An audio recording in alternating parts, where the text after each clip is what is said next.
The Burke and Hare murders were a series of 16 murders committed over a period of about 10 months in 1828 in Edinburgh, Scotland. They were undertaken by William Burke and William Hare, who sold the corpses to Robert Knox for dissection at his anatomy lectures. Edinburgh was a leading European centre of anatomical study in the early 19th century, in a time when the demand for cadavers led to a shortfall in legal supply.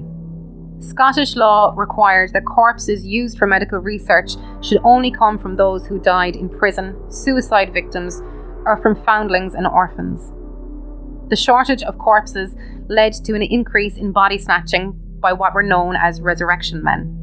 Measures to ensure graves were left undisturbed, such as the use of mort safes, exacerbated the shortage. When a lodger in Hare's house died, he turned to his friend Burke for advice, and they decided to sell the body to Knox. They received what was, for them, the generous sum of £7 10 shillings. A little over 2 months later, when Hare was concerned that a lodger with a fever would deter others from staying in the house, he and Burke murdered her and sold the body to Knox. The men continued their murder spree, probably with the knowledge of their wives. Burke and Hare's actions were uncovered after other lodgers discovered their last victim, Margaret Doherty, and contacted the police. A forensic examination of Doherty's body indicated that she had probably been suffocated, but this could not be proven. Although the police suspected Burke and Hare of other murders, there was no evidence on which they could take action. An offer was put to Hare granting immunity from prosecution if he turned King's evidence. He provided the details of Doherty's murder and confessed to all 16 deaths. Formal charges were made against Burke and his wife for 3 murders. At the subsequent trial, Burke was found guilty of 1 murder and sentenced to death. The case against his wife was found not proven, a Scottish legal verdict to acquit an individual but not declare them innocent. Burke was hanged shortly afterwards. His corpse was dissected and his skeleton displayed at the Anatomical Museum of Edinburgh Medical School, where, as of 2024, it remains. The murders raised public awareness of the need for bodies for medical research and contributed to the passing of the Anatomy Act 1832. The events have made appearances in literature and have been portrayed on the screen either in heavily fictionalised accounts or as the inspiration for fictional works. In the early 19th century, Edinburgh had several pioneering anatomy teachers, including Alexander Monro, his son who was also called Alexander, John Bell, John Goodsir and Robert Knox, all of whom developed the subject into a modern science. Because of their efforts, Edinburgh became one of the leading European centres of anatomical study, alongside Leiden in the Netherlands and the Italian city of Padua. The teaching of anatomy, crucial in the study of surgery, required a sufficient supply of cadavers, the demand for which increased as the science developed.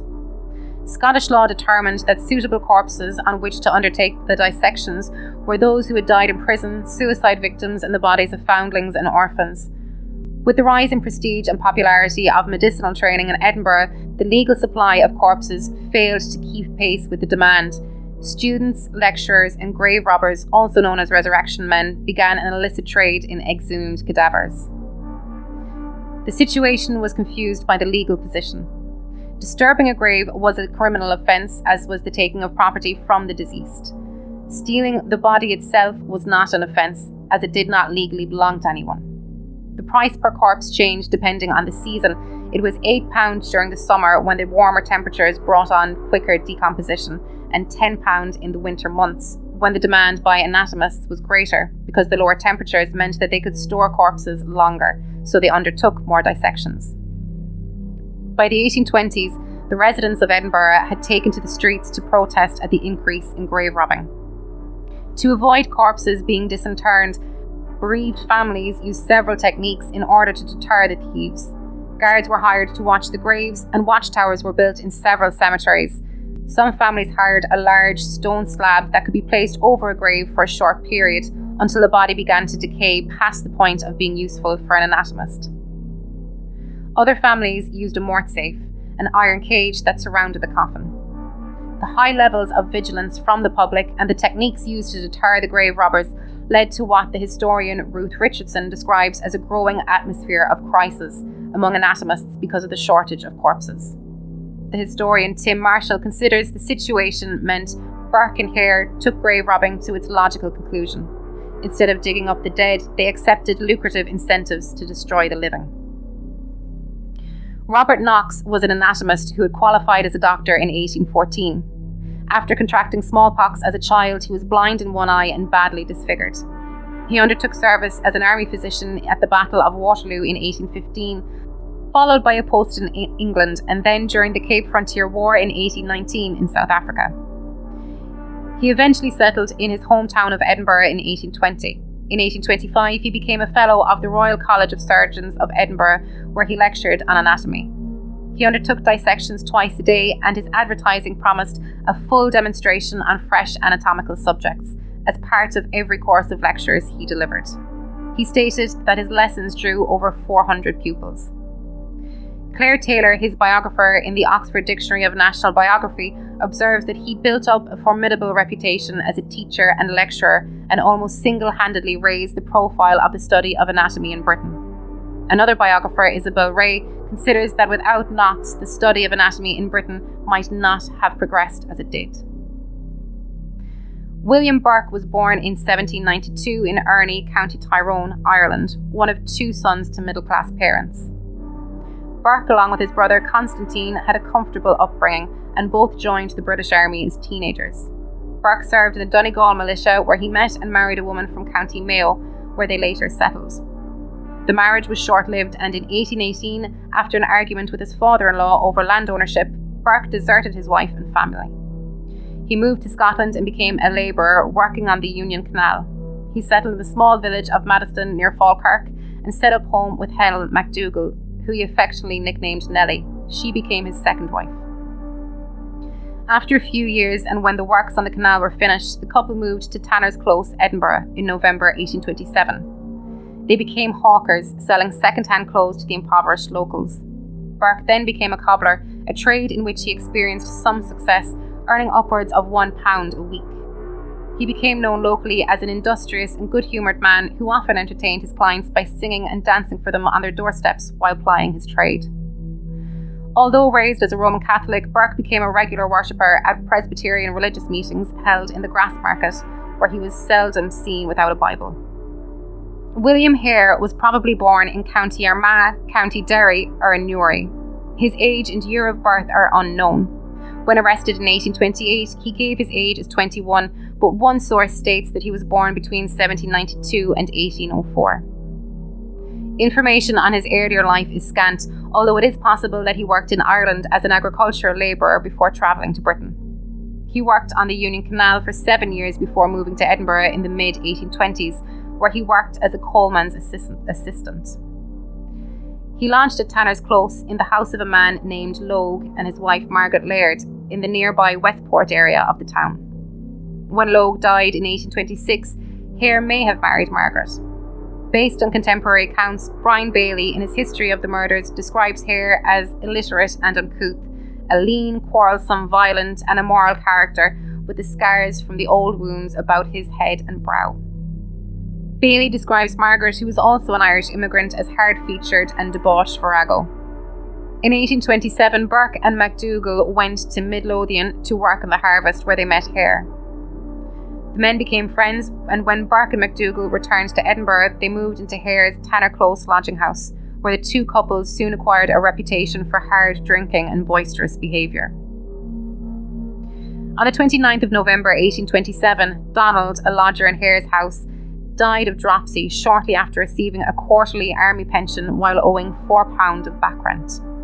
After Hare bemoaned his financial loss to Burke, the pair decided to sell Donald's body to one of the local anatomists. A carpenter provided a coffin for a burial which was to be paid for by the local parish. After he left, the pair opened the coffin, removed the body which they hid under the bed, filled the coffin with bark from a local tanner's and resealed it. After dark, on the day the coffin was removed for burial, they took the corpse to Edinburgh University, where they looked for a purchaser. According to Burke's later testimony, they asked for directions to Professor Munro, but a student sent them to Knox's premises in Surgeon Square. Although the men dealt with juniors when discussing the possibility of selling the body, it was Knox who arrived to fix the price at £7 10 shillings. Hare received £4 5 shillings, while Burke took the balance of £3 5 shillings. Hare's largest share was to cover his loss from Donald's unpaid rent. According to Burke's official confession, as he and Hare left the university, one of Knox's assistants told them that the anatomists would be glad to see them again when they had another to dispose of. There is no such agreement as to the order in which the murders took place.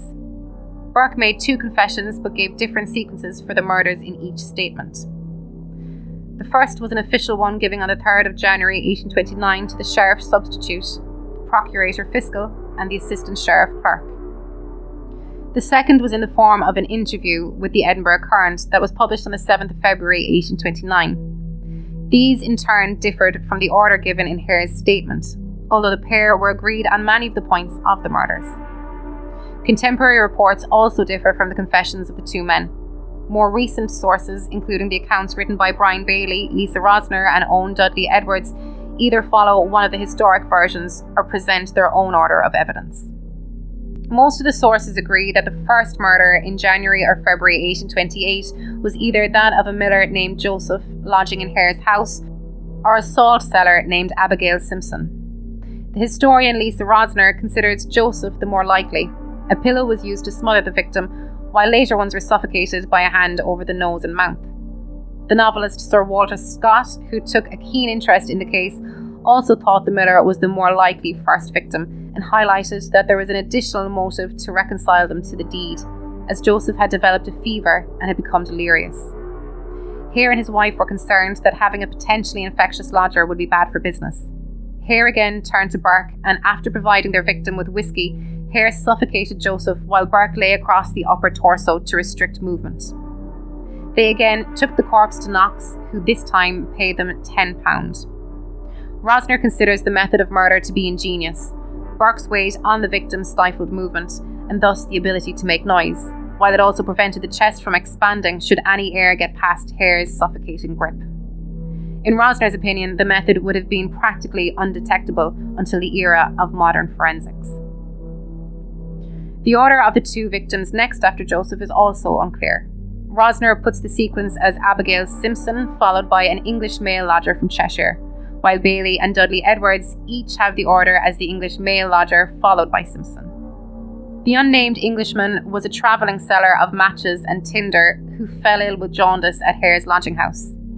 As with Joseph, Hare was concerned with the effects that this illness might have on his business, and he and Burke employed the same modus operandi that they used with the miller. Hare suffocating their victim while Burke lay over the body to stop movement and noise. Simpson was a pensioner who lived in the nearby village of Gilmerton and visited Edinburgh to supplement her pension by selling salt. On the 12th of February 1828, the only exact date Burke quoted in his confession, she was invited into the Hare's house and plied with enough alcohol to ensure she was too drunk to return home. After murdering her, Burke and Hare placed the body in a tea chest and sold it to Knox. They received £10 for each body, and Burke's confession records of Simpson's body that Dr. Knox approved of it being so fresh, but he did not ask any questions. In either February or March that year, an old woman was invited into the house by Margaret Hare. She gave her enough whiskey to fall asleep, and when Hare returned that afternoon, he covered the sleeping woman's mouth and nose with the bed tick, or stiff mattress cover, and left her. She was dead by nightfall, and Burke joined his companion to transport the corpse to Knox, who paid another £10. Burke met with 2 women in early April, Mary Patterson and Janet Brown, in the Canongate area of Edinburgh. He bought the 2 women alcohol before inviting them back to his lodging for breakfast. The 3 left the tavern with 2 bottles of whiskey and went instead to his brother Constantine's house. After his brother left for work, Burke and the women finished the whiskey and Patterson fell asleep at the table. Burke and Brown continued talking, but they were interrupted by MacDougall, who accused them of having an affair. A row broke out between Burke and MacDougall, during which he threw a glass at her, cutting her over the eye. Brown stated that she did not know Burke was married and left. MacDougall also left and went to fetch Hare and his wife. They arrived shortly afterwards, and the 2 men locked their wives out of the room and then murdered Patterson in her sleep. That afternoon, the pair took the body to Knox in a tea chest, while MacDougall kept Patterson's skirt and petticoats. They were paid £8 for the corpse, which was still warm when they delivered it. Ferguson, one of Knox's assistants, asked where they obtained the body, as he thought he had recognised her. Burke explained that the girl had drunk herself to death and that they had purchased it from an old woman in Canongate. Knox was delighted with the corpse and stored it in whiskey for 3 months before dissecting it. When Brown later searched for her friend, she was told that she had left for Glasgow with a travelling salesman. At some point in the early to mid 1828, a Mrs. Haldane, whom Burke described as a stout old woman, lodged at Hare's premises. After she became drunk, she fell asleep in the stable and she was smothered and sold to Knox. Several months later, Haldane's daughter, either called Margaret or Peggy, also lodged at Hare's house. She and Burke drank together heavily and he killed her without Hare's assistance. Her body was put into a tea chest and taken to Knox, where Burke was paid £8. The next murder occurred in May 1828 when an old woman joined the house as a lodger. One evening while she was intoxicated, Burke smothered her. Hare was not present in the house at the time and her body was sold to Knox for £10. Then came the murder of Effie, a cinder gatherer who scavenged through bins and rubbish tips to sell her findings. Effie was known to Burke and had previously sold him scraps of leather for his cobbling business. Burke tempted her into the stable with whiskey, and when she was drunk enough, he and Hare killed her. Knox gave £10 for the body. Another victim was found by Burke too drunk to stand. She was being helped by a local constable back to her lodgings when Burke offered to take her there himself. The policeman obliged, and Burge took her back to Hare's house where she was killed. Her corpse raised a further £10 from Knox. Burke and Hare murdered 2 lodgers in June, an old woman and a dumb boy, her grandson. Burke later recalled in his confession. While the boy sat by the fire in the kitchen, his grandmother was murdered in the bedroom by the usual method. Burke and Hare then picked up the boy and carried him to the same room where he was also killed. Burke later said that this murder was the one that disturbed him the most, as he was haunted by his recollection of the boy's expression. The tea chest was the usually used by the duo to transport the bodies was found to be too small, so the bodies were forced into a herring barrel and taken to the surgeon's square where they fetched £8 each. According to Burke's confession, the barrel was loaded onto a cart which Hare's horse refused to pull further than the grass market. Hare called a porter with a handcart to help him transport the container. Once back in Tanner's Close, Hare took his anger out on the horse by shooting it dead in the yard. On the 24th of June, Burke and MacDougall departed for Falkirk to visit the latter's father. Burke knew that Hare was short of cash and had even pawned some of his clothes. When the couple returned, they found that Hare was wearing new clothes and had surplus money. After he was asked, Hare denied that he had sold another body. Burke checked with Knox, who confirmed Hare had sold a woman's body for £8. It led to an argument between the two men and they came to blows. Burke and his wife moved into the home of his cousin, John Brogan, 2 streets away from Tanner's Close. The breach between the two men did not last long. In late September or early October, Hare was visiting Burke when Mrs. Ulster, a washerwoman, came to the property to do laundry. The men got her drunk and killed her. The corpse was with Knox that afternoon, for which the men received £8. A week or 2 later, one of MacDougall's relatives, Anne Dougal, was visiting from Falkirk. After a few days, the men killed her by their usual technique and received £10 for the body. Burke later claimed that about this time, Hare's wife suggested killing Helen MacDougall on the grounds that they could not trust her as she was a Scotchwoman, but he refused. Burke and Hare's next victim was a familiar figure in the streets of Edinburgh, James Wilson, an 18-year-old man with a limp caused by deformed feet. He was mentally disabled and, according to Alana Knight in her history of the murders, was inoffensive. He was known locally as Daft Jamie. Wilson lived on the streets and supported himself by begging. In November, Hare lured Wilson to his lodgings with the promise of whiskey and sent his wife to fetch Burke. The 2 murderers led Wilson into a bedroom, the door of which Margaret locked before pushing the key back under the door.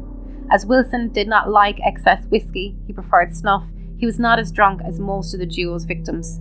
He was also strong and fought back against the 2 attackers, but was overpowered and killed in the normal way. His body was stripped and his few possessions stolen. Burke kept a snuff box and Hare a snuff spoon. When the body was examined the following day by Knox and his students, several of them recognised it to be Wilson, but Knox denied it could be anyone that the students knew. When word started circulating that Wilson was missing, Knox dissected the body ahead of the others that were waiting in storage. The head and feet were removed before the main dissection. The final victim killed on the 31st of October 1828 was Margaret Doherty, a middle-aged Irish woman. Burke lured her into the Brogan lodging house by claiming that his mother was also a Doherty from the same area of Ireland, and the pair began drinking. At one point, Burke left Doherty in the company of MacDougall while he went out, ostensibly to buy more whiskey, but actually to get Hare. Two other lodgers, Anne and James Gray, were an inconvenience to the men, so they paid them to stay at Hare's lodging for the night, claiming Doherty was a relative. The drinking continued into the evening, by which time Margaret had joined in. At around 9 p.m, the Greys returned briefly to collect some clothing for their children and saw Burke, Hare, their wives and Doherty all drunk, singing and dancing. Although Burke and Hare came to blows at some point in the evening, they subsequently murdered Doherty and put her body in a pile of straw at the end of the bed. The next day the Greys returned and Anne became suspicious when Burke would not let her approach a bed where she had left her stockings. When they were left alone in the house in the early evening, the Greys searched the straw and found Doherty's body, showing blood and saliva on the face. On their way to alert the police, they ran into MacDougall, who tried to bribe them with an offer of £10 a week. They refused. While the Greys reported the murder to the police, Burke and Hare removed the body and took it to Knox's surgery. The police search located Doherty's blood-stained clothing hidden under the bed. When questioned, Burke and his wife claimed that Doherty had left the house but gave different times for her departure. This raised enough suspicion for the police to take them in for questioning. Early the following morning, the police went to Knox's dissecting rooms where they found Doherty's body. James identified her as the woman he had seen with Burke and Hare. Hare and his wife were arrested that day, as was Brogan. All denied any knowledge of the events. In total, 16 people were murdered by Burke and Hare. Burke stated later that he and Hare were generally in a state of intoxication when the murders were carried out, and that he could not sleep at night without a bottle of whiskey by his bedside and a twopenny candle to burn all night beside him. When he awoke, he would take a drink from the bottle, sometimes half a bottle at draught, and that would make him sleep. He also took opium to ease his conscience. On the 3rd of November 1828, a warrant was issued for the detention of Burke, Hare and their wives. Brogan was released without any further action. The four suspects were kept apart and statements taken. These conflicted with the initial answers given on the day of their arrests. After Alexander Black, a police surgeon, examined Doherty's body, two forensic specialists were appointed, Robert Christensen and William Newbigin. They reported it was probable that the victim had been murdered by suffocation, but this could not be medically proven. On the basis of the report from the two doctors, the Burkes and Hares were charged with murder. As part of his investigation, Christensen interviewed Knox, who asserted that Burke and Hare had watched poor lodging houses in Edinburgh and purchased bodies before anyone claimed them for burial. Christensen thought Knox was deficient in principle and heart, but did not think that he had broken the law. Although the police were sure murder had taken place and that at least one of the four was guilty, they were uncertain whether they could secure a conviction. Police also suspected that there had been other murders committed, but the lack of bodies hampered this line of inquiry. As news of the possibility of other murders came to the public's attention, newspapers began to publish lurid and inaccurate stories of the crimes. Speculative reports led members of the public to assume that all missing people had been victims. Janet Brown went to the police and identified her friend Mary Patterson's clothing, while a local baker informed them that Jamie Wilson's trousers were being worn by Burke's nephew. On the 19th of November, a warrant for the murder of Jamie Wilson was made against the four suspects. Sir William Ray, the Lord Advocate, followed a regular technique. He focused on one individual to extract a confession on which the others could be convicted. Hare was chosen, and on the 1st of December he was offered immunity from prosecution if he turned King's evidence and provided the full details of the murder of Doherty and any other. Because he could not be brought to testify against his wife, she was also exempt from prosecution. Hare made a full confession of all the deaths, and Ray decided sufficient evidence existed to secure prosecution. On the 4th of December, formal charges were laid against Burke and MacDougall for the murders of Mary Patterson, James Wilson and Mrs. Doherty. Knox faced no charges for the murders because Burke's statement to the police exonerated the surgeon. Public awareness of the news grew as newspapers and broadsides began releasing further details. Opinion was against Knox, and according to Bailey, many in Edinburgh thought he was a sinister ringmaster who got Burke and Hare dancing to his tune. Several broadsides were published with editorials stating that he should have been in the dock alongside the murderers, which influenced public opinion. A new word was coined for the murders, burking, to smother a victim or to commit an anatomy murder, and a rhyme began circulating around the streets of Edinburgh. The trial began at 10 a.m. on Christmas Eve 1828 before the High Court of Justiciary in Edinburgh's Parliament Houses. The case was heard by the Lord Justice Clerk, David Boyle, supported by Lords Meadowbank, Pitmilly and Mackenzie. The court was full shortly after the doors were opened at 9 a.m. and a large crowd gathered outside Parliament House. 300 constables were on duty to prevent disturbances, while infantry and cavalry were on standby as a further precaution. The case ran through the day and night to the following morning. Brosner notes that even a formal postponement of the case for dinner could have raised questions about the validity of the trial. When the charges were read out, the two defence counsels objected to Burke and MacDougall being tried together. Burke's defence lawyer protested that his client was charged with 3 unconnected murders committed each at a different time and at a different place, in a trial with another defendant who is not even alleged to have had any concern with the 2 of the offences of which he is accused. Several hours were spent on legal arguments about the objection. The judge decided that to ensure a fair trial, the indictment should be split into separate charges for the 3 murders. He gave Ray the choice as to which should be heard first. Ray opted for the murder of Doherty, given that they had the corpse and the strongest evidence. In the early afternoon, Burke and MacDougall pleaded not guilty to the murder of Doherty. The first witnesses were then called from a list of 55 that included Hare and Knox. Not all the witnesses on the list were called, and Knox, with 3 of his assistants, avoided being questioned in court.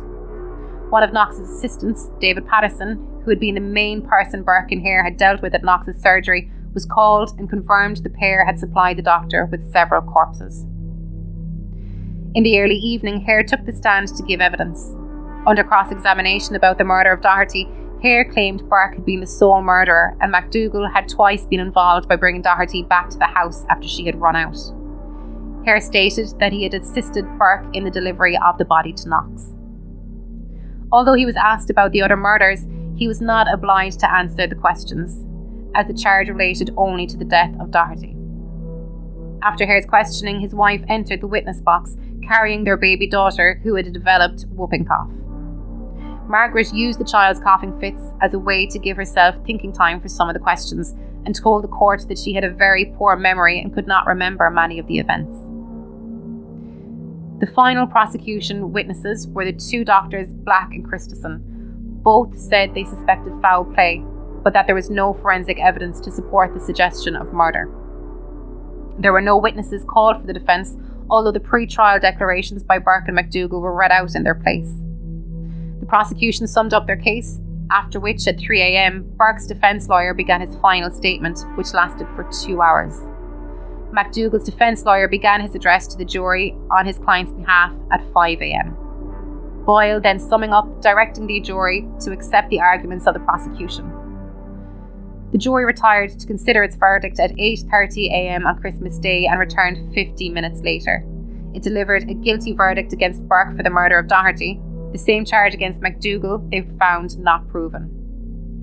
As he passed the death sentence against Burke, Boyle told him, "Your body should be publicly dissected and anatomised, and I trust that if it is ever customary to preserve skeletons, yours will be preserved, in order that posterity may keep in remembrance your atrocious crimes."